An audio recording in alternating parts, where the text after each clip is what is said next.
মানুষ ভজলে সোনার মানুষ হবে, মানুষ ছাড়া খ্যাপারে তুই মূল হারাবে। এমন আধ্যাত্মিক স্লোগানে কুষ্টিয়ায় দোল পূর্ণিমা উপলক্ষে লালনের আখড়া বাড়িতে অনুষ্ঠিত হয়েছে লালন স্মরণ উৎসব। প্রতি বছর এই উৎসবে ৩ দিন ব্যাপী চললেও মাহে রমজানের কারণে এবার হচ্ছে শুধু একদিন, হচ্ছে না গ্রামীণ মেলাও, তবে বসেছে সাধুর হাট। কুষ্টিয়া থেকে নাহিদ হাসান তেতাসের রিপোর্ট। চারিদিকে একতারা আর দোতারার শব্দ, বাউল সঙ্গীতে মুখর সাইজির বারামখানা। ফকির লালন সাইজি তার জীবদ্দশায় দোল পূর্ণিমার রাতে ভক্ত অনুসারীদের নিয়ে করতেন দোল উৎসব। লালনের দেহত্যাগের পর থেকে এখন পর্যন্ত তার অনুসারীরা এই উৎসব চালিয়ে আসছেন। মাহে রমজানের কারণে এবছর উৎসবের আকার ছোট করে একদিনের করা হয়েছে।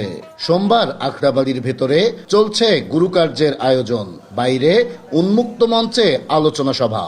এবার বাদ রাখা হয়েছে সাংস্কৃতিক অনুষ্ঠান ও গ্রামীণ মেলার আয়োজন। আমরা এখানে লালন সাইজির যে পূর্ণিমা দিবসে যে সাধুসঙ্গটা হয় সেটার কারণেই আমাদের এখানে আসা। সাইজির যখন থেকে এখানে আবির্ভাব হয়েছে তখন থেকে এই দোল উৎসবটা চলমান আছে। সাধু বাউলদের এই উৎসব দেখতে সাইজির আখড়া বাড়িতে দূর দূরান্ত থেকে ছুটে এসেছেন দর্শনার্থীরাও। এখানে আসতে পেরে খুশি তারা। সে ছোটবেলা থেকে বইতে পড়ে আসছি, আর এখন দেখা যাচ্ছে এখানে এসে তার ভক্ত অনুসারীদের কাছ থেকে অনেক কিছু জানতে পারি। দোল পূর্ণিমার উৎসবে এসে খুব ভালোই লাগছে, অনেক দূর দূরান্ত থেকে লোক আসছে।